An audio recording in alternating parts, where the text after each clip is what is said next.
Good. All righty. So we are going to continue our study of relaxations. If you remember last time, we talked about the traveling salesman problem. And the idea of a relaxation is to have some kind of easier problem that contains hours, right? You generally create a larger feasible set, which means that it's easy to find an optimal solution in this larger set. And then you have some procedure to round your solution, right? If you find a solution that's feasible in the larger set, then that solution may not be feasible in the original set. And so you have to somehow transform your solution into one that is feasible in the original set. So for TSP, we use the minimum spanning tree in order to, as a relaxation. And what was important was that it's a lot like the traveling salesman problem, right? So it preserves a lot of the structure of the TSP problem, but is at the same time feasible. So, right, it was very easy to find that minimum spanning tree, and from that to try to get the, to round it to a 3-house approximate solution to the traveling salesman problem. So today we're going to look at some more relaxations and some more sophisticated relaxation techniques. Okay. Oh, but actually there is one thing I neglected to mention last time, which is actually pretty cool. So let me just wrap up TSP by saying that in the directed case, there's an order log n approximation that you'll do in your homework, and it was recently improved to order log n over log n. So we're also making progress on the directed case. And finally, in the Euclidean case, okay, where you have points in the plane or in a higher dimensional Euclidean space, there's actually a polynomial approximation scheme. Okay, this was a huge breakthrough in the 2000s. And it's based on, surprise, surprise, rounding and enumeration. Essentially what you do is you take your collection of points and you draw a grid.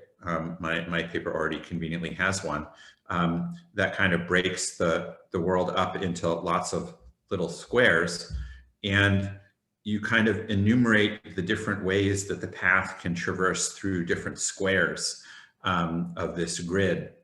And through some very clever analysis, it's shown that there aren't too many different combinations of these grid traversals, and that's used to give a polynomial approximation scheme for Euclidean TSP. But for today, we are going to turn, at least briefly, to scheduling.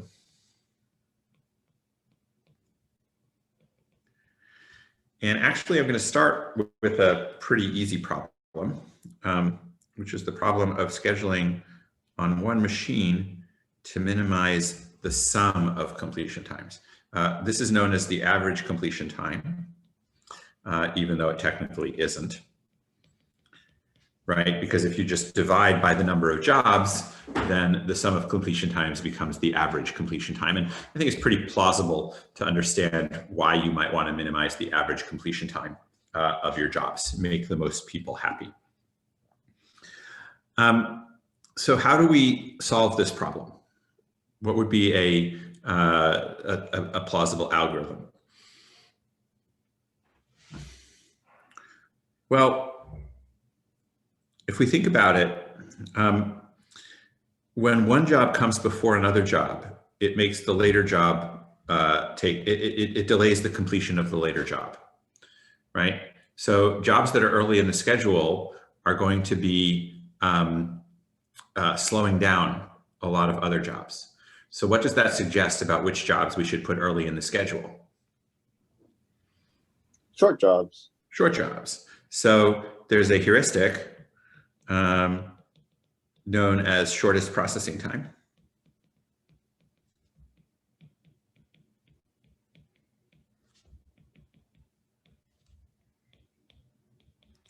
And it's a good heuristic in general, and in this case, it's actually optimal.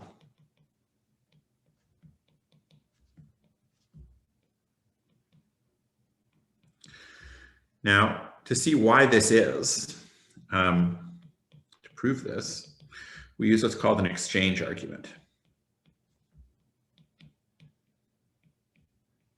Okay, so suppose that our jobs are out of order.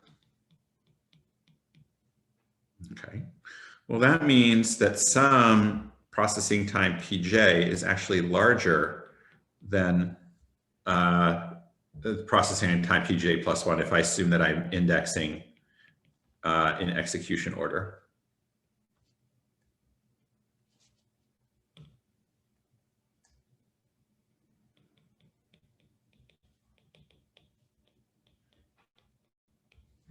Right? Now, suppose that this job is, that the previous job is longer than the one that follows. I'd like to derive a contradiction to the idea that I have the best schedule. Okay, so what happens when I swap these two jobs? What does that do to my average completion time? All the jobs after finish a bit earlier. Actually, if I swap these two jobs, does it make anything earlier? Oh, sorry, just the Jth job, I guess. So the Jth job gets later, right? Job J finishes later. And job J plus 1 finishes earlier. Does anything else change? Well, no, right? All the things that came before doesn't matter. The things that came after, what matters is the completion of these para jobs. So they all finish at exactly the same time. So these are in fact the only changes, okay? But now, notice that job J's later finish is the previous finish time of job J plus 1,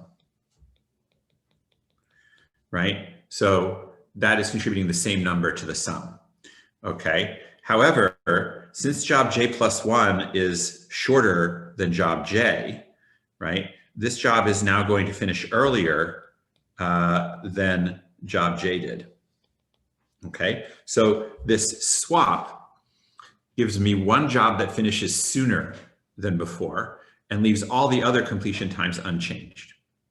So this improves my schedule.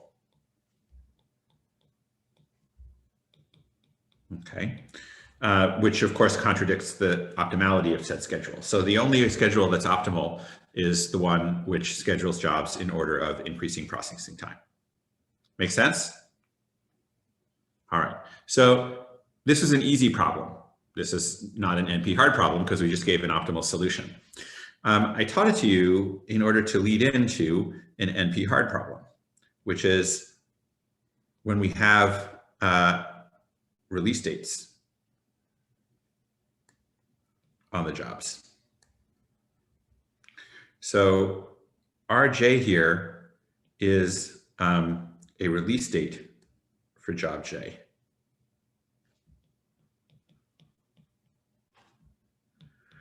And the rule is that you cannot process job J before it is released.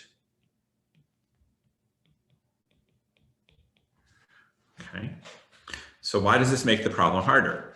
Well, it means we can't necessarily do shortest processing time first, because the shortest job might not be released until much later, right? So how do we go about solving this problem? Any thoughts? What would be a sort of natural heuristic that we might hope would do well?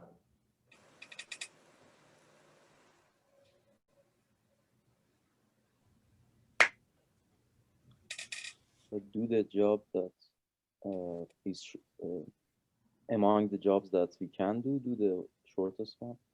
Good. So our instinct might be that if we just look at the jobs that are available right now and we process the shortest of them, maybe this will lead us to optimality. Okay. Unfortunately, there can be cases where this is a terrible idea. Can anybody think of why it might be a bad idea to start processing the shortest available job at the beginning? Like, if only one job is released at the beginning with like 1 million processing time, and then there's a bunch of time 1 jobs released at time 1. Exactly, right? So if you imagine maybe there's a huge job available at the beginning and you say, great, I'll start processing it. And then the instant you start processing it, tons of other shorter jobs become available. Okay. So that means that your decision to process the job was a mistake, right? But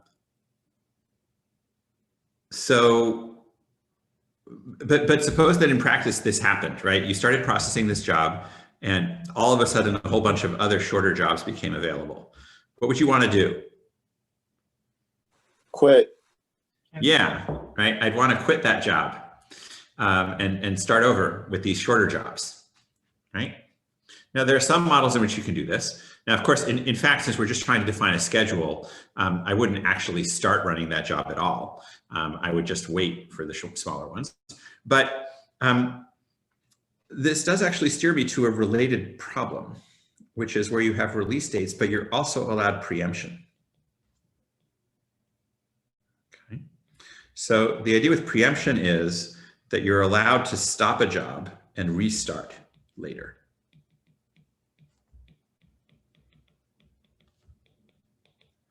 Okay, and importantly, the work that you did is not wasted. So if you finish the job halfway, when you resume it, you only have half as much work to do. Okay, so this is another common feature of scheduling problems, is to allow preemption. So with preemption, we can really pursue this heuristic, and it suggests what's called the shortest remaining processing time first.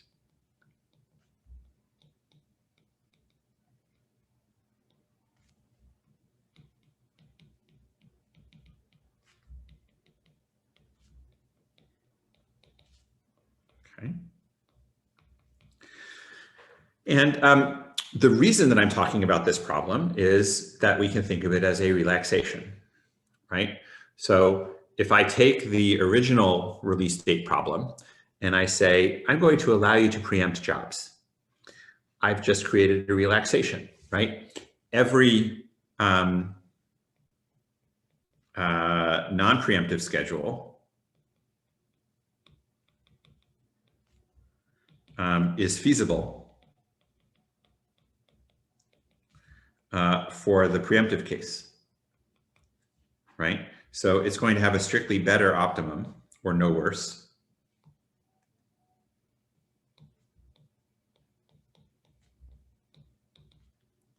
And we're going to see that it's actually, that this shortest remaining processing time rule is optimal for the preemptive case. So we're going to find the optimum using SRPT. And then we are going to figure out a way to round to a non-preemptive schedule.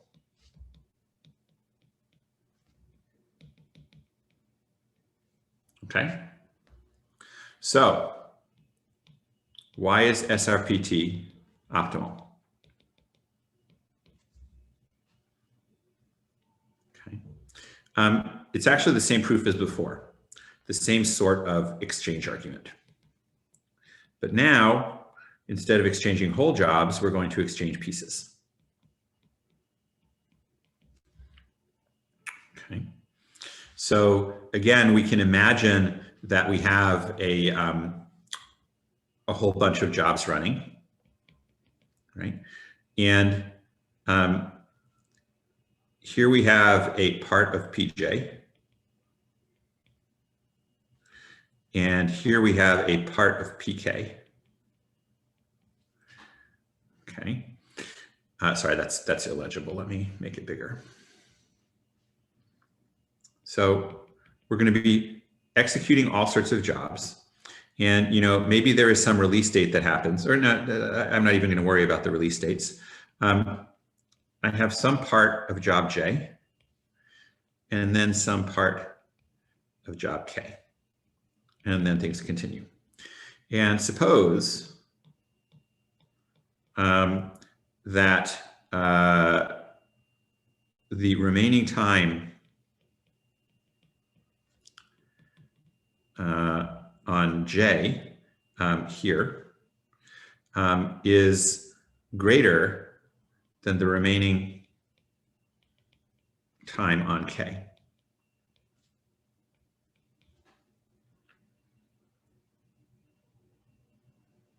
Okay. So I claim that swapping doesn't make things worse.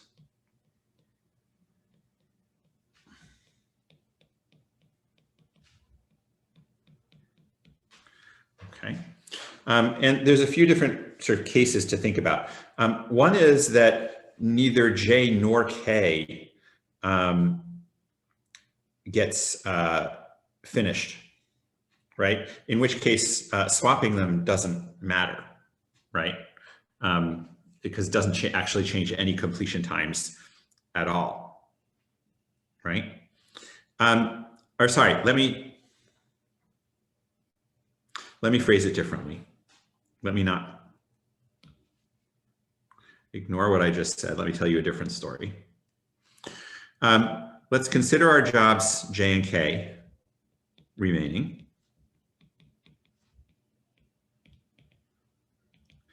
And both available. So they both released at the time that we're considering. Okay, and let's also suppose that job J is shorter, that the remaining work on PJ is less than the remaining work PK. So I could look at the schedule and say that, you know, there's some job J work, later on there's some job K work, later on there's maybe some more job J work, some more job K work, so on and so forth. And eventually both jobs get done, right? In this interval. I'm going to exchange to put all the job J work before any job K work.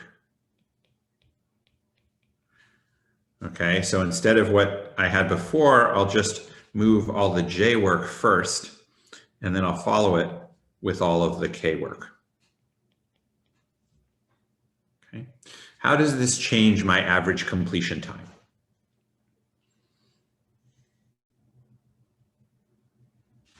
Well, the point is that the last of J and K finish at the same time as before.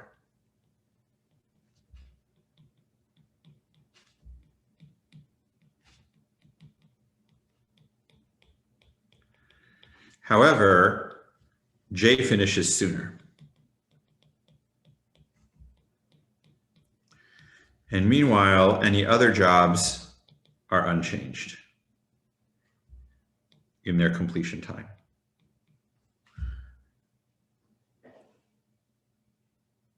Right?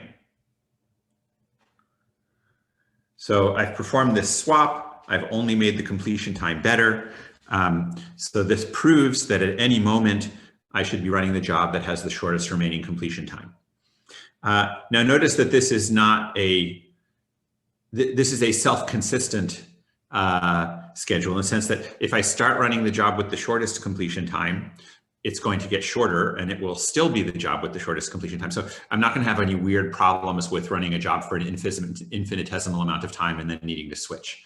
I'm just going to keep running the job with the shortest remaining processing time until it finishes, or until an even shorter job is released, in which case I will preempt the current job and start running the shorter job.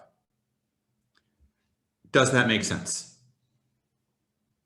In this picture you have drawn, you're assuming that both the jobs are released at some point in the beginning. Well, the point is that both of these jobs are released at the time they are running, right? I'm considering two jobs that both could be run at the beginning. So that means that they were both released before they were able to be run. Because again, I was looking at a contradiction. I was looking at a case where you did not start by running the shortest job. Actually, the contradiction would have to start with me running job K, right? Because it has more remaining time. And the assumption is that job J is also available, because otherwise I wouldn't be violating the shortest remaining processing time rule. Right. Okay. And because like there remained one unique setting of the jobs, which is exactly what SRPT gives us. Right.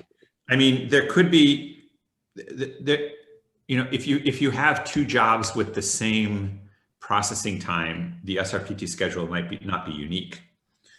But we have shown that any schedule that is not SRPT is not optimal. Right. Thanks. Okay. So now we have this this fact that SRPT is optimal for our relaxation. One RJ preemption and some CJ. And the question is, how do we round it? How do we take this preemptive schedule, which maybe interrupts certain jobs, and turn it into a non-preemptive schedule that does not interrupt any jobs?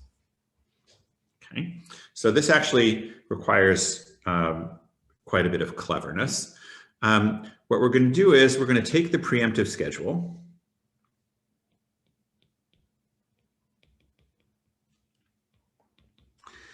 and we are going to insert,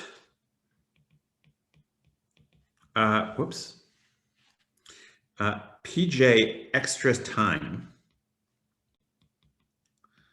at the moment where job J completes. Okay, so we're actually, we have this timeline of execution of various pieces of various jobs, right? Think of it as a long piece of paper. We now, every time a job completes, we cut the paper there and we insert another piece of length PJ. Does this make sense?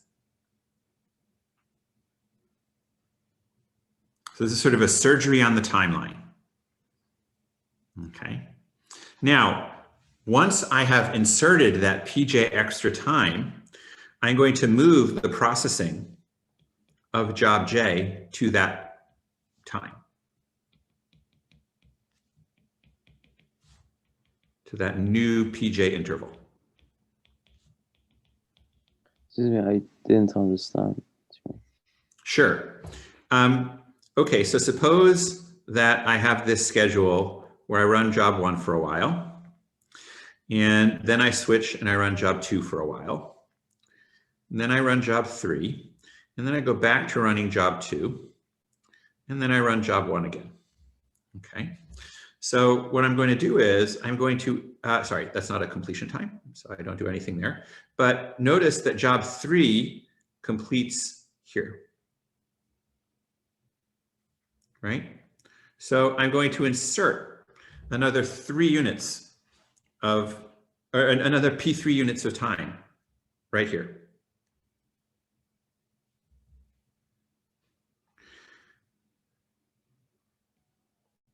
Okay. Also, job 2 completes here. So I'm going to insert another P2 units of time over here. And finally, job 1 completes over here.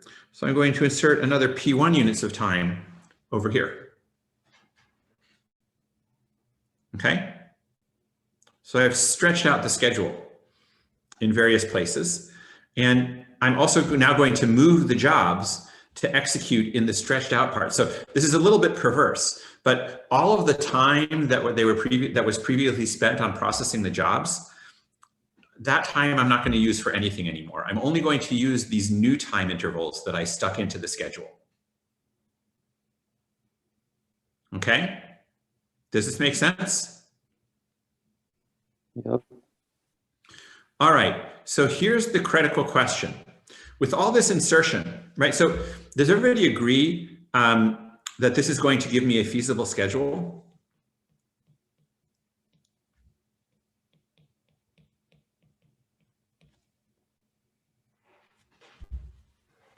How do I know the schedule is feasible? Remember, in order to be feasible, this job has to be run after it's released. And it has to be run non-preemptively. Now, it's obviously non-preemptive because I made a separate space for each job. Do I know that every job is run after its release date? Yeah, because basically you're running the jobs after they're completed in the preemptive schedule. Exactly, right? So the job runs after times CJ, which of course is greater than RJ. So every job is running after its release. Okay. Now, the question is, how much did I slow down my schedule?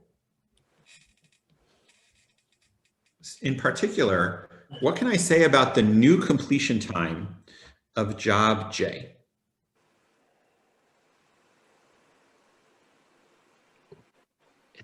It's at most twice the old completion time of job J. Why? Because like you must have finished all of job J before the old completion time, and you're just sticking on one copy of job J on the So that's the intuition, but you're forgetting something, which is that I may have stuck in lots of other job space, right? Because I make a new space for every job. But the same logic applies. You can just induct like first job finished, second job finished, etc. Right? So, I don't know if I want to do an induction because I'd worry about things stacking up, right? Like if this job slowed down by 1 and this slowed down by 1 plus 2 and this by 1 plus 2 plus 3, that starts to sound a little quadratic and a little scary. Okay, but let me ask, which jobs, right? I am slowed down. I mean, like what I'm saying is like every job is at most doubled because like if like you inserted P3 before, it means job 3 finished before. Exactly. So this is the critical insight. So every job is slowed down by the new time that was inserted before, right? However, what is the new time that was inserted before? It is the PJ, or the processing time of all jobs that finished before job J in the schedule.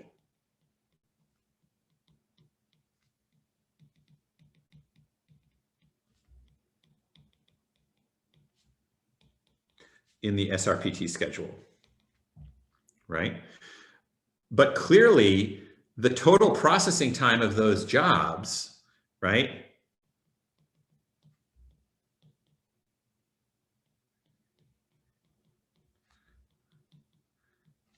is CJ, because that's what determines CJ, right? The value of CJ is basically is at least the processing time of all of the jobs that were completed before before job J. Right?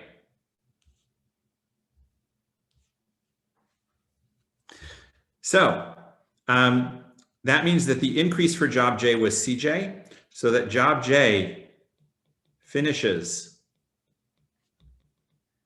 in time 2 CJ. So overall, we get a doubling of the sum of CJs.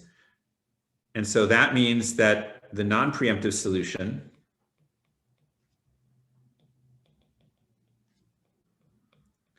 is at most twice the preemptive solution, which is at most twice opt. And so we have a 2 approximation.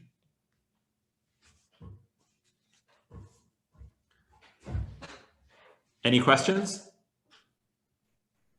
Excuse me, so shouldn't it be like twice of like the PJ that we add?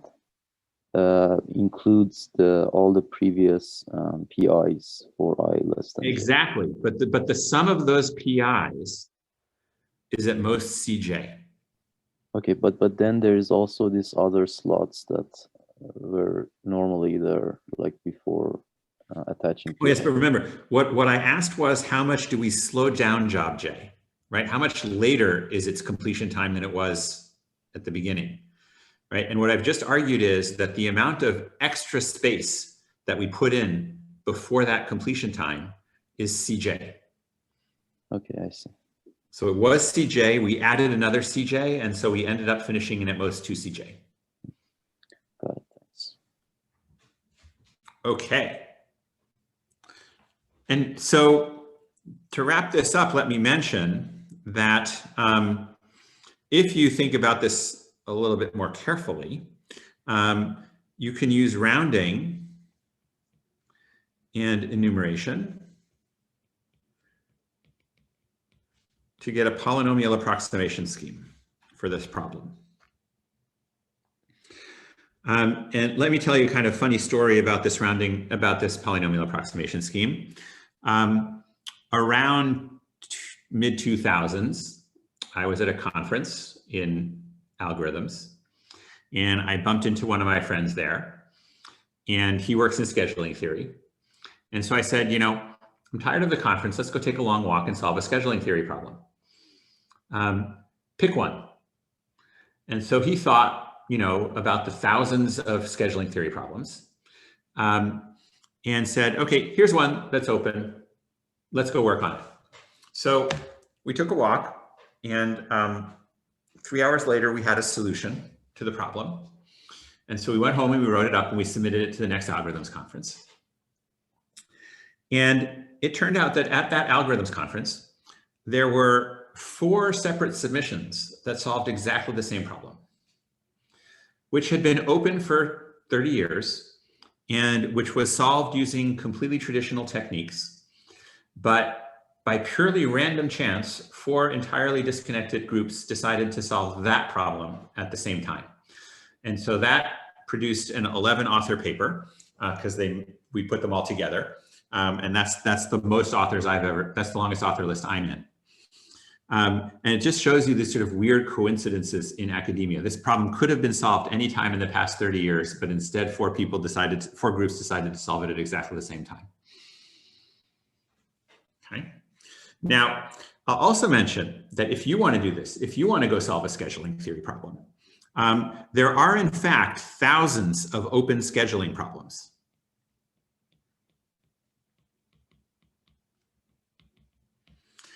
And somebody has been kind enough to taxonomize them all. Let me just see if it's still in the same place.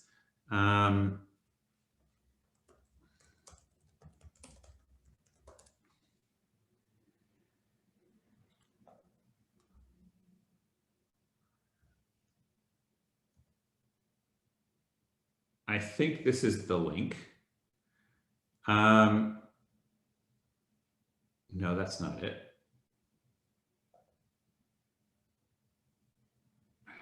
No, I'll have to find it. I'll post a link. But if you Google for the scheduling problem classifier, you should find a website that has a list of thousands of scheduling problems classified according to the minimal NP hard problems. The ones that are the easiest problems that we know to be NP hard. Also the maximal polynomial problems, the hardest problems that we know to be solvable in polynomial time. And it sort of sketches out the frontier of here is the easiest problem that we don't have a polynomial time algorithm for. And so that tells you which ones you should work on if you want to contribute a scheduling algorithm. Okay. All right, so we've now seen 2 rather interesting relaxations, one for TSP, one for scheduling, and each of them required quite a bit of sort of creativity and insight in order to come up with the relaxation. right? You had to realize that MST is like TSP. You had to think about doing a preemptive schedule in order to relax the non-preemptive schedule. Now I'm going to teach you a very general purpose method for taking just about any NP hard problem and producing a relaxation. Okay. And this is a technique known as linear programming relaxation.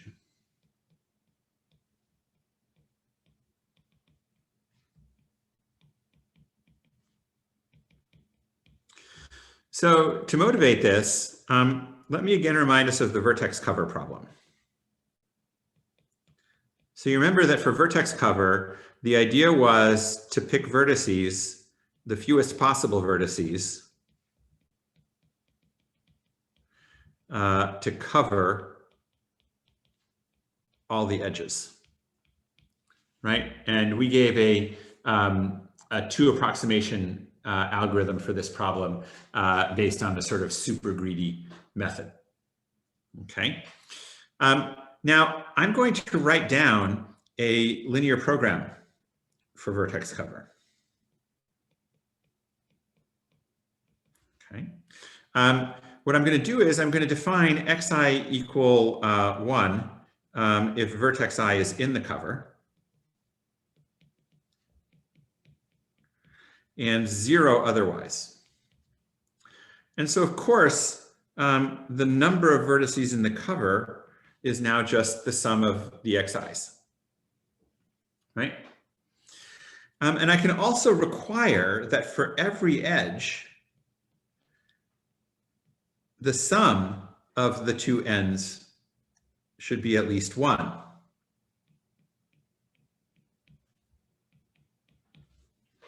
Right? So I claim that I have just written down a characterization of the vertex cover problem, right? If you find any solution to this set of equations and to this set of constraints, it is a vertex cover. And so if I minimize the sum of xi, I get an optimal vertex cover, right? Okay. And this looks like a linear program, which ought to be setting off some alarm bells. Right? What's the problem with what I've just shown you? I guess what if you hit some minimum that has like fractional xi's and xj's? Sure, well, I'll just forbid that. I'll just write this constraint that says xi has to be 0 or 1. Isn't that not polynomial algorithm anymore? Exactly. So this is what is known as an integer linear program. Okay, it's a linear program where the variables are constrained to be integers. Okay, and what I have shown you is that I can take the vertex cover problem, which is NP hard, and I can write down an integer linear program that represents the vertex cover problem. Now, what does that tell you about integer linear programming? It's also hard. Right. So integer linear programming is NP hard. Okay. So writing down a NP hard problem as an integer linear program does not give you a solution. It just gives you another representation of the NP hard problem. Okay. But what have we just been studying? We've been studying this idea of relaxations, right? Where we want a problem that is similar to our hard problem, but easy.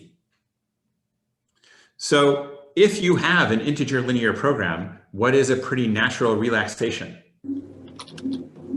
A linear program Which one?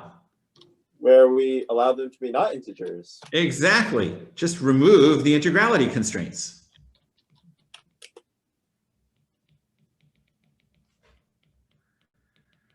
Okay, so this is what is known as linear programming relaxation for obvious reasons. You take your problem, you write it down as an integer linear program, and then you remove the integrality constraints. So you no longer have to come up with a clever relaxation. The relaxation is obvious. You just have to write down the integer programming formulation. Now, precisely because integer programming is NP hard, right? Any NP complete problem can be written as an integer linear program. So this gives you a technique for relaxing any integer linear program. Sorry, for relaxing any NP hard problem. Okay. Now, it doesn't always give you a great approximation, right? Because the other step is rounding, right? And now it's literally rounding, right? We need to convert the fractional solution to an integer one.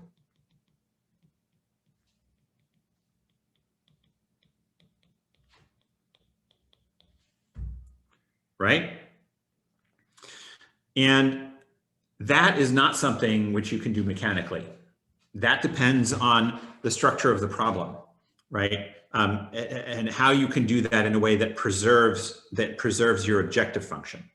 But let me give you an example from vertex cover, okay? So given a fractional solution, right, which just satisfies that xi is between 0 and 1, instead of requiring that xi is equal to 0 or 1, okay? So given an optimum for that, we need to somehow produce an integer solution, okay? So looking at these fractional numbers and looking at the constraints that we need to satisfy in the objective function, does anybody have some suggestions for how we would round these xi variables?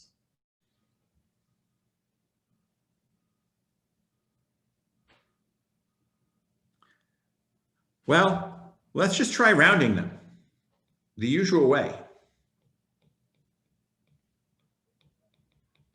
Right? So we're going to round them to 0 if they're less than a half, and to 1 if they're greater than or equal to a half. Okay. What does this do? Well, your constraints are still satisfied. Like Why are the inequality. constraints still satisfied? Because at least one of the numbers out of like xi or xj has to be at least a half. Exactly. The fact that xi plus xj is greater than or equal to 1, that implies that xi or xj is greater than or equal to a half. So one of the two endpoints will be at least a half. And so one of the two endpoints will be rounded to 1. And so I will have a vertex cover, right? Meanwhile, what does this do to the objective? There's a slightly bad case where everything is 1/2 and then everything turns into 1. Okay, so before we get to that bad case, can I say something good about this outcome? Like, what's the worst that can happen? I mean, sorry, you've actually just sketched the worst that can happen, but why is that the worst that can happen?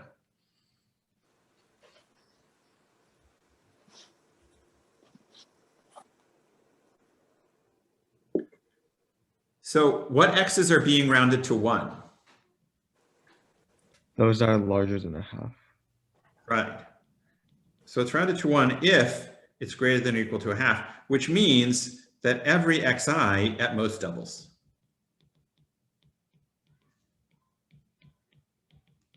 Right? And if every xi at most doubles, that means that the integer objective is at most twice the fractional objective,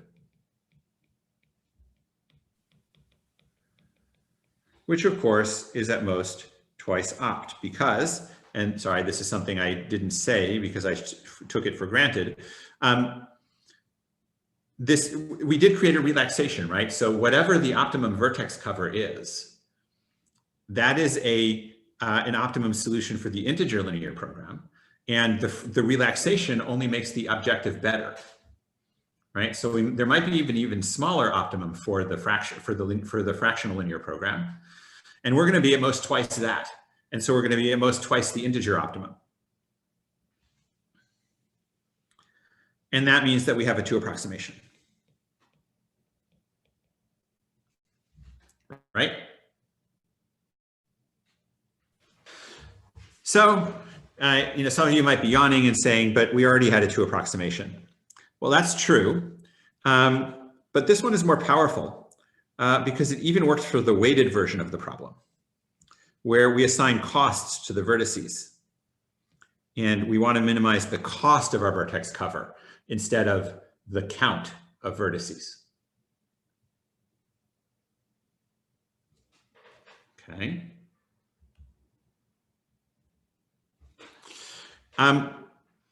It also tends to be more revealing in practice. And sorry, this is hand wavy, but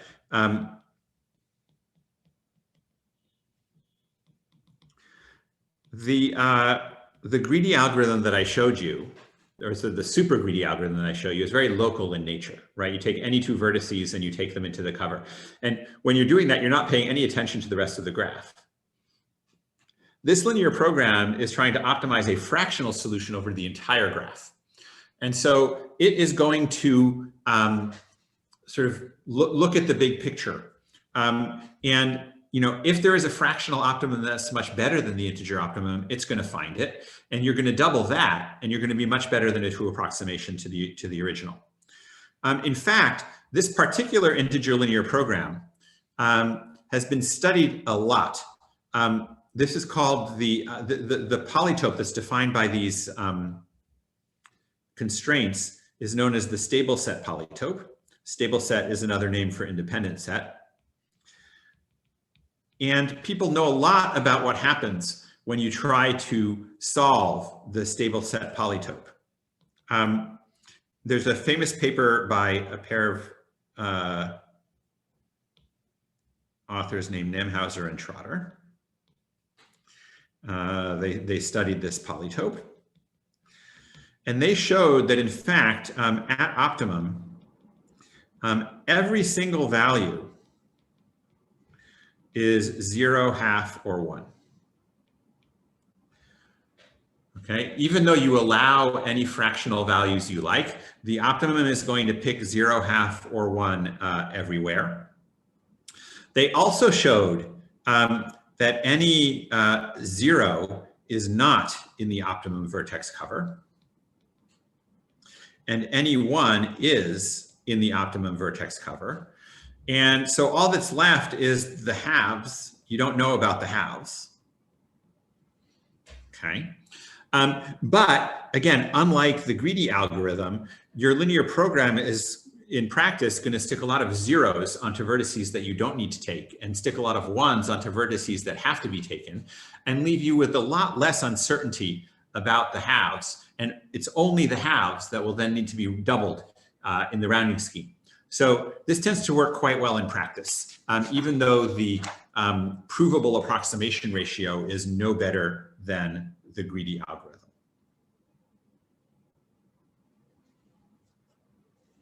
Okay.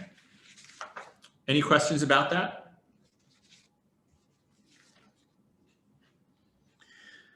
Now, just to sort of complete the story with vertex cover, let me mention to you about hardness. So Hastad showed in 2001 that it's NP hard to get within 7.6. Okay. Dinur and Safra improved the lower bound on approximation to 10 root 5 minus 21. And Subhash Kut improved that to square root of 2 with Minzner and Safra. And there's actually a conjecture that says that you're not going to be able to beat 2 minus epsilon if something known as the unique games conjecture is true.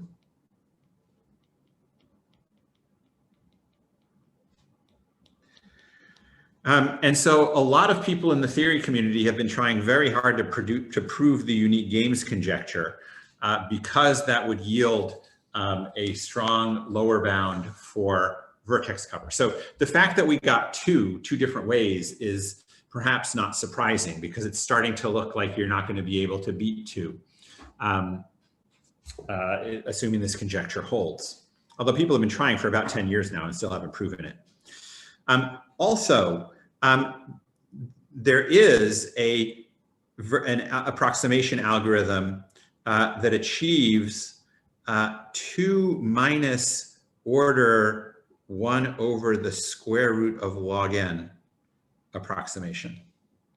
Okay, so just a tiny bit better than 2, and not even by a constant. Like as the graph gets bigger and bigger, this gets closer and closer to a 2 approximation. But this actually turns out to be useful as a subroutine for various other approximation algorithms, including graph coloring. So the best graph coloring algorithms actually use this 2 minus epsilon approximation for vertex cover. Okay. I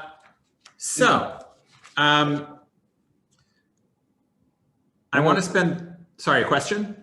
Yeah, can you scroll up a little bit? What do you mean by any zero is not in opt? So in the Nemhauser-Trotter, so if you take our linear programming relaxation, Nemhauser and Trotter proved that the fractional optimum will assign only values of 0, a half, or sorry, that there is a fractional optimum that you can find where the only values for the variables are 0, half, and 1. Okay. Any variable that gets a value 0, you know it doesn't belong in the optimum vertex cover. Any vertex that gets a value 1, you know that it does belong in the optimum vertex cover. So the only vertices you don't know about are those which got a value of half in the fractional solution. You mean by the rounding technique? No. This is before rounding. That's the thing. This polytope is weird, right? The fractional solution, you're allowed to use whatever numbers you like, but the optimum is only going to use 0, half, and 1. Oh, I see. So like in any solution for the integer program, the zeros in the fractional solution should not come and the ones should. That is correct. I see. Got it, thanks. Okay. And again, it just highlights the way that the fractional problem carries a lot of relationship to the integer problem, which makes it useful for relaxation. Okay. However, we also know that there are polytopes where everything gets a half. Okay, where the linear program doesn't tell you anything at all. Okay, and all you can do in that case is double everything to 1. So you would then take all of the vertices in the graph as the vertex cover, and you would have a 2 approximation. Okay. And that, by the way, shows that the so-called integrality gap of this polytope is 2, right? That there can be a difference of a factor of 2 between the fractional optimum and the integer optimum. Okay. All right, so now that we've seen this basic example of rounding, I want to show you a more sophisticated one. Actually, I have 2, and let's see, which one do I want to show you?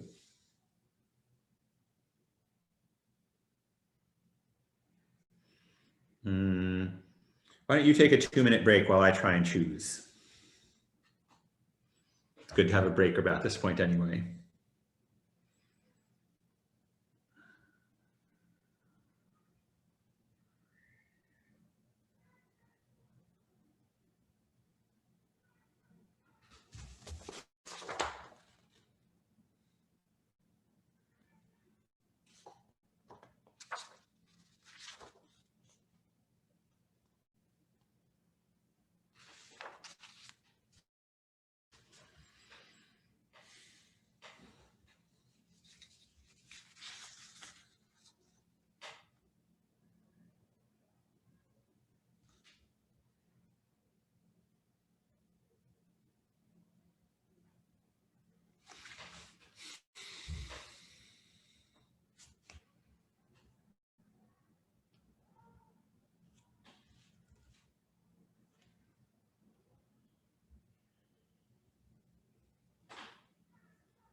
All right, so let's resume. I'm going to introduce you to the facility location problem. So the problem here is that you want to open facilities to serve various clients or customers. Okay. And each facility has a facility opening cost.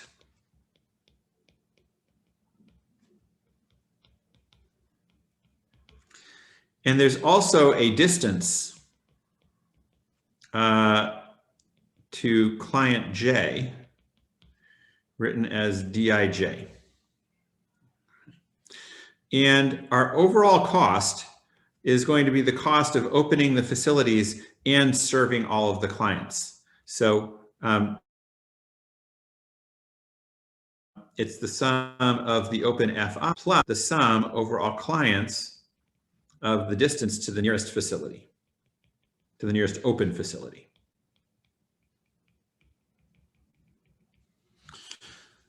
So before we start working on this problem, is the definition clear?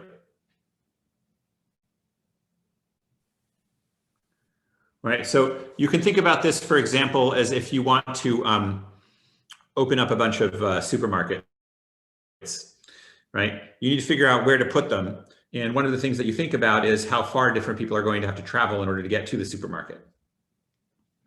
Okay. So we're going to use the integer linear programming approach here, an LP relaxation.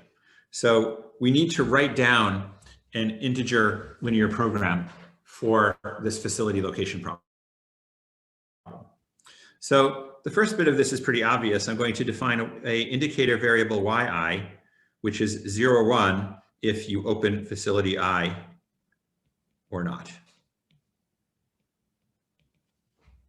Okay. Now, I'm going to need some more variables. I'm going to define xij to be equal to 1 if I is the closest open facility, if I assign j to I.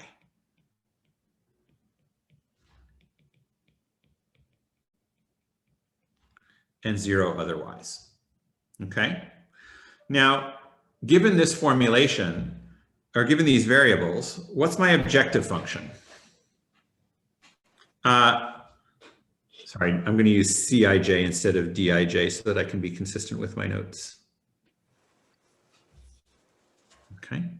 So what's my objective function? Cx plus Fy. Yeah. So yi times Fi plus sum of Cij xij. Okay. That's easy. But now, what are the constraints? Every client gets served. Every client gets served. So how do we express that? I mean, all we're allowed to use here are these integer linear constraints. So what does it mean? How do we phrase as a constraint that every client gets served? Like for every j, x times y is at least 1. X times y. But unfortunately, x times y is not linear. F. Right? Oh, x times f. Oh, no. I'm sorry. I was saying f as in, yeah, that's a problem. Right. Yeah. So there is quadratic programming also, but that's a whole different can of worms. So here we are limited to linear programming. How can we force, the client J to be assigned somewhere? You can sum the xij and make sure Good. it's the 1. So if I say that the sum of the xij's is at least 1 for each j, right?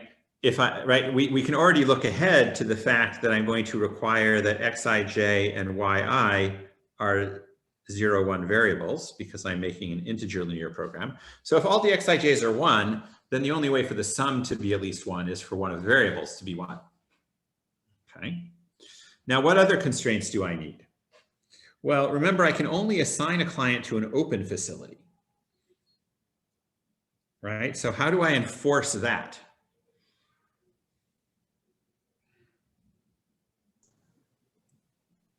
Right, if I just translate that restriction into the language of my variables, how would I express my restriction? We could do like yi minus xij is greater than or equal to 0. Yeah, or I'm going to be just a little more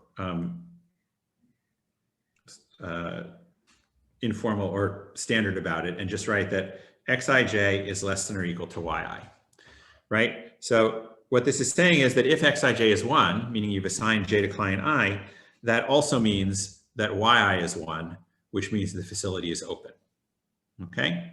So we now have our facility location integer linear program. Yes?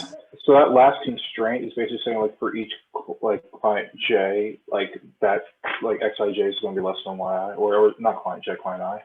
This is true for all I and j. Okay. Right? Because if xij is equal to 1 for even one value of j, it means that somebody has been assigned and therefore the facility has to be opened. Okay. And I mean, that's what makes this problem hard, right? Is the cost sharing, right? You're not opening a different facility for each client. That would be easy.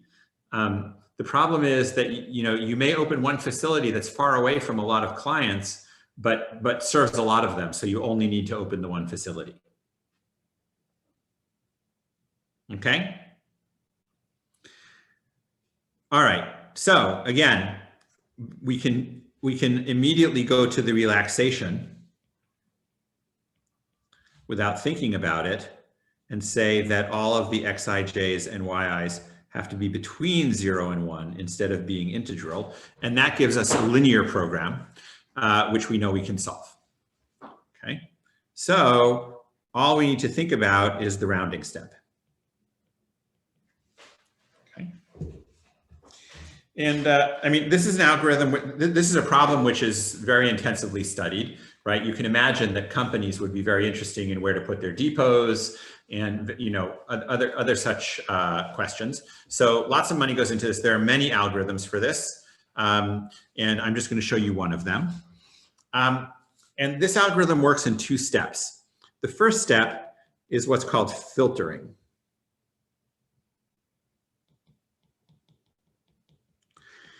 And the idea of filtering is to get rid of outliers, right? The problem with the fractional solution is that it might put like 1/1000th of the weight of a client on an incredibly far away facility, right? But because it's being weighted by a tiny fraction, it doesn't contribute anything to the overall cost. And we don't want this to happen because we're going to be turning the openings integral, and all of a sudden that faraway facility is going to be too expensive because it's so far away. Okay, so, you know, intuitively, in terms of the rounding, our plan is going to be to assign each j to some one of the xij's that's not 0. Okay. But the problem is that if xij is really tiny, then, like, again, think back to our vertex cover problem, right? With vertex cover, we enjoyed the fact that we were only doubling when we rounded, right? If we start with a tiny xij, then we're going to increase by a huge amount if we round it to 1. Okay, so that would be bad. So we want to somehow drop out some of the tiny fractions.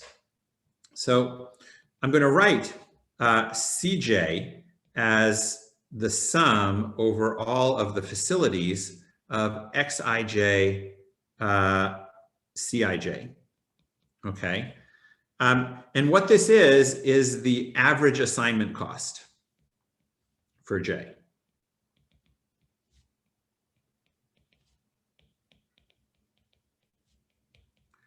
Right? It's what the linear program thinks should be the cost of getting this client to a facility. Yes? And this is the amount that's accounted for that cost in the fractional optimum, right? This summation shows up as part of the fractional optimum, okay? But the problem is that some xij, which is greater than a 0, might have a huge Cij. But I'm now going to use the fact that they can't all. Okay, and the point is that not everything can be above average.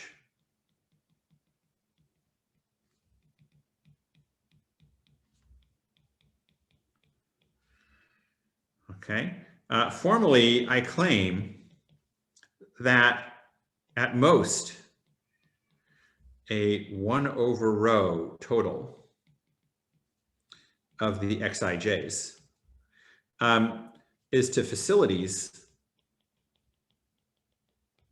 of cost or of assignment cost greater than rho times Cj. Okay. So why is that? Well, if there's more, then the sum of xij, cij is at least the 1 over rho part of it that has a larger cost times that larger cost, which is Cj, which would be a contradiction. Okay, so this is just another application of this general principle of averaging. Okay. So what I'm going to do is zero out all these large xj's.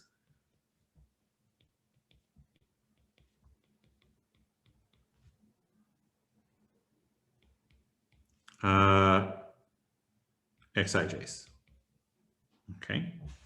Or sorry, not the large xij's, but the large assignments.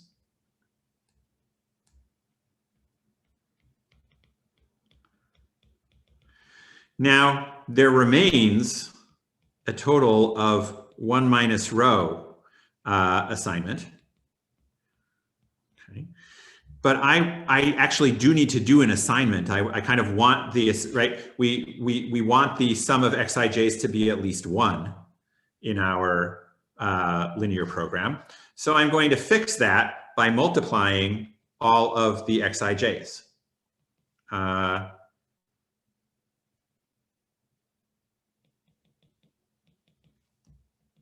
So I'm going to make a sort of an xij prime equal xij over 1 minus rho.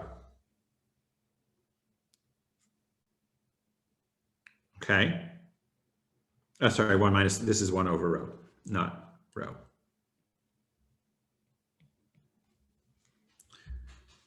Yes? So you see how this makes the xij's bigger than 1, or this makes that constraint feasible again, that the sum of the xij's should be bigger than 1. What else do I have to change to recover feasibility? Yi. Exactly, right? I have to make the yi's bigger to make room for the bigger xi's. Okay. So if I increase the xi's and yi's in this way, what does that do to the objective function? Well, since the objective function is linear, this is also going to increase the objective by the same amount.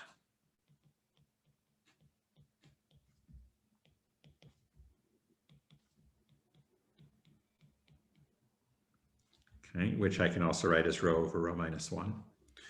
Okay, so I've changed, I've changed to a non-optimum solution, but now every xij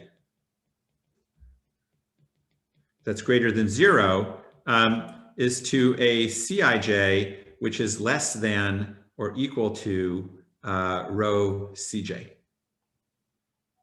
Right? So now every facility that's under consideration for me to visit is reasonably cheap.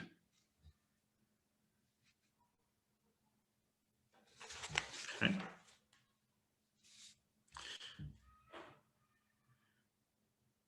Any questions about this so far?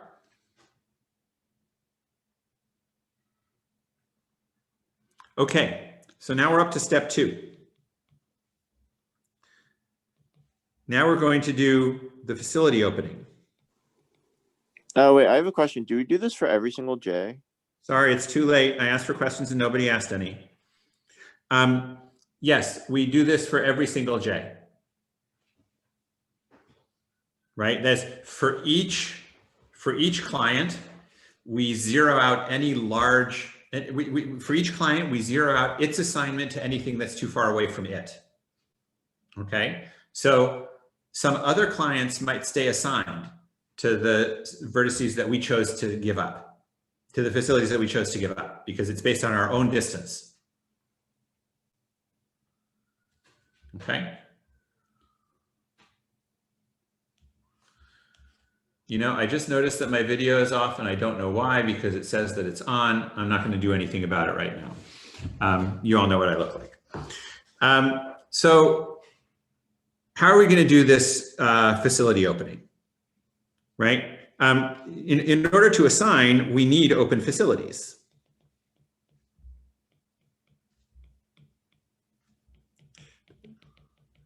Okay. And the problem is that if we have some small y, right? This again, this is an ongoing issue with rounding linear programs. If you round up a variable that's very close to 0, it's going to be a large multiplicative factor, and that is going to play into a large multiplication in your objective value. So we don't want to round up tiny values, okay? So in particular, if yi is small, you know, the rounded solution,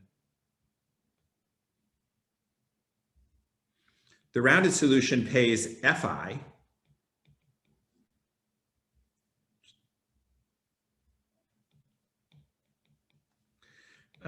versus the fractional solution paying yi times fi. This is too large a gap. And we wouldn't get a good approximation algorithm, okay? So we need to be smarter, and there isn't any obvious way to take a single y and you know, fix the fact that it's small. So instead, what we're going to do is find a cluster of yi's whose total is sums to 1. Okay, and we're going to say, well, among this collection of yi's, we have enough. We have enough y to open a single facility. Okay. Now here, perhaps a bit belatedly, I'm going to tell you about another constraint that we are going to assume or require.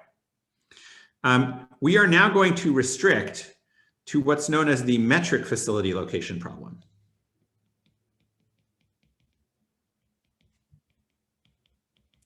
Which just says that the clients and facilities are in a metric space.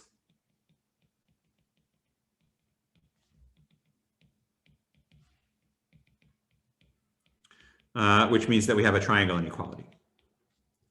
So I'm now going to leverage this fact that basically if two clients are close to the same facility, then they're close to each other, thanks to the triangle inequality. Okay, and if two facilities are close to the same client, then the facilities are close to each other. Okay.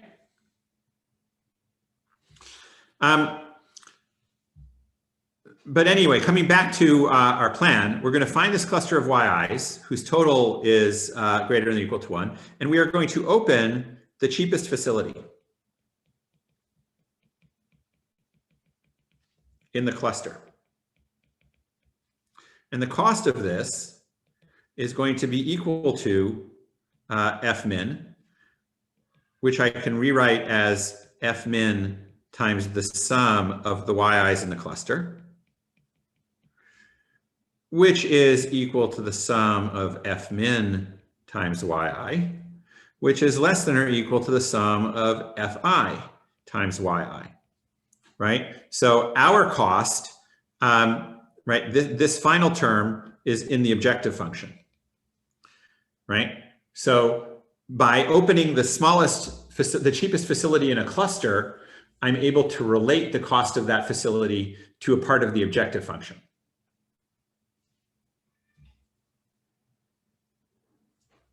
Okay.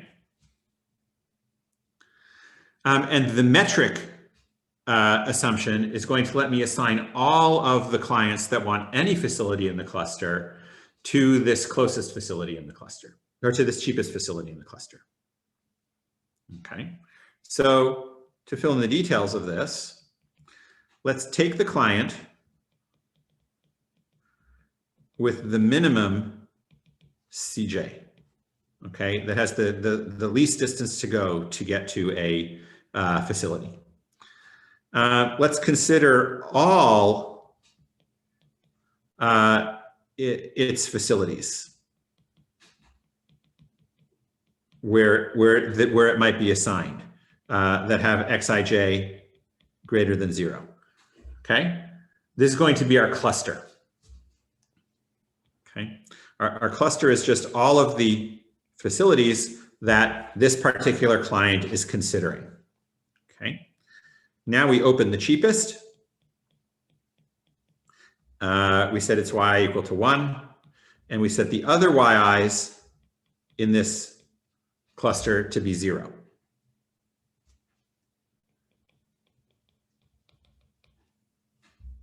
Okay.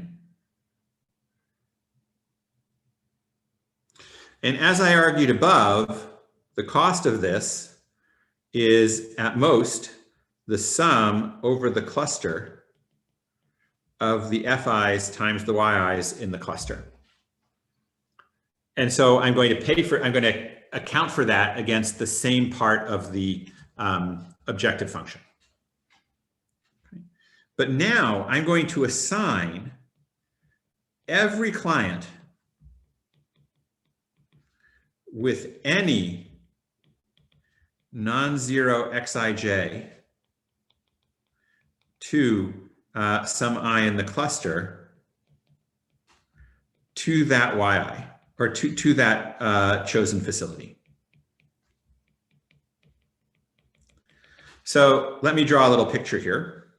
Here's J, and here is a collection of facilities that J is considering.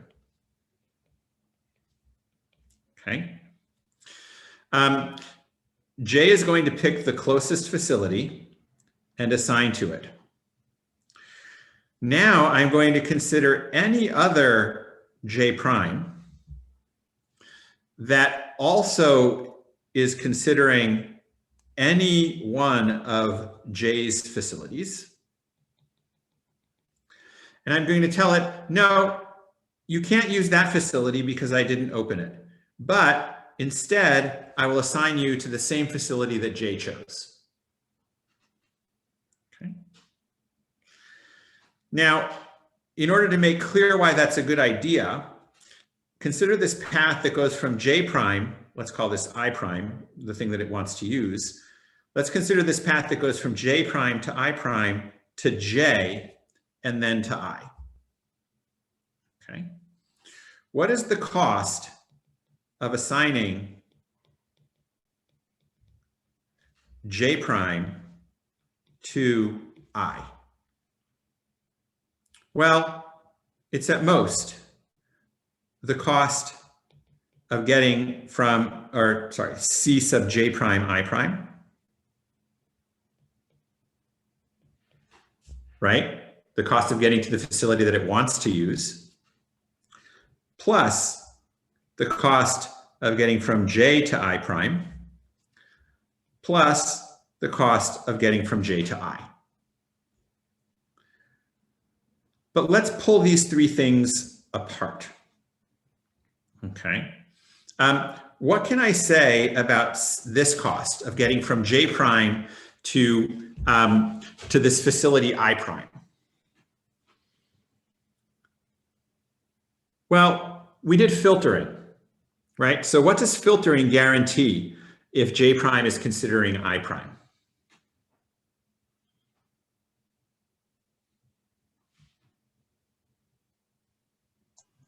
Its cost is at most rho times Cj. Exactly, right? That was the whole purpose of filtering, was to make sure that no client considers a faraway facility. So this first term is at most rho times Cj prime, right? What about the second term, Cji prime?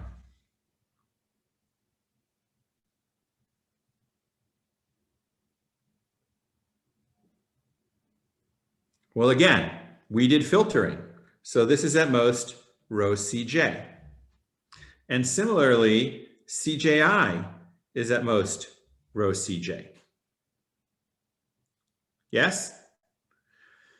But now notice that we picked the minimum Cj for our starting point. So this whole thing is at most 3 rho times Cj.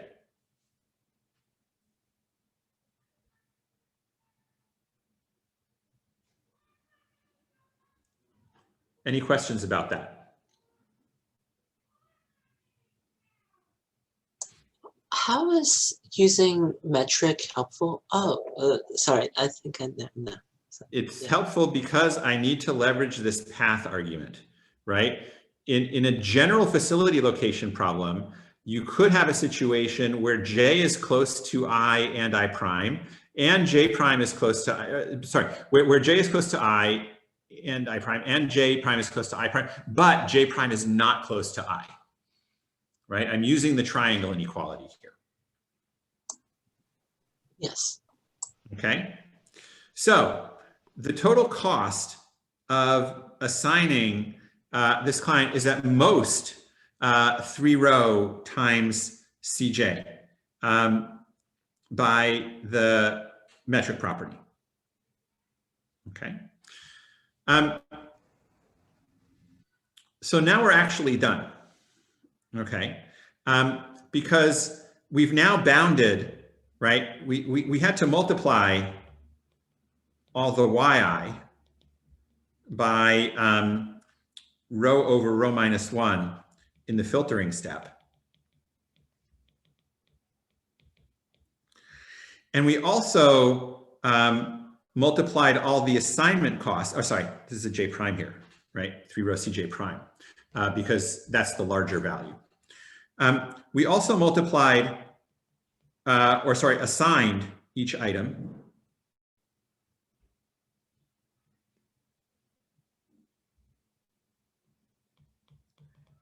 We assigned each client at cost at most 3 rho times Cj prime, right? Or 3 rho times Cj for that client J.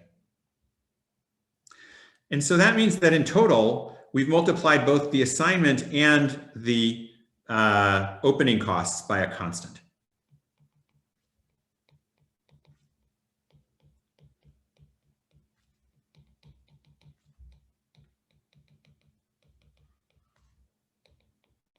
And that gives us a constant factor approximation. And if you balance correctly, you get a 4 approximation.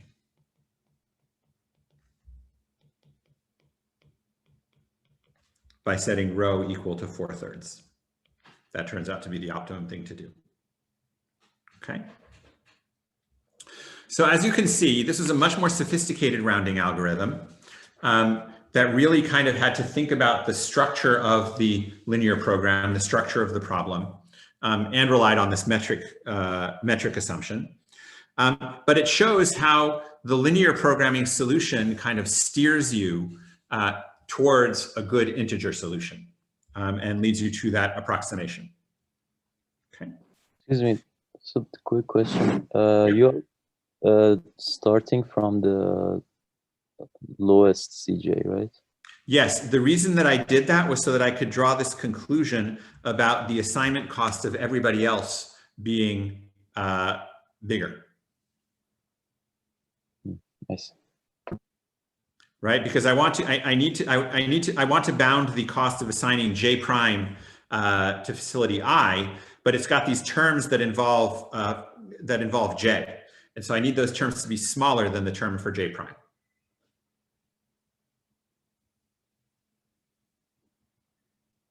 Okay. All right. I think that wraps up approximation algorithms, unless I decide that I really want to show you one more relaxation on Wednesday. But either way, we will be starting our next unit, which is computational geometry. So if there are no further questions, I will see you then.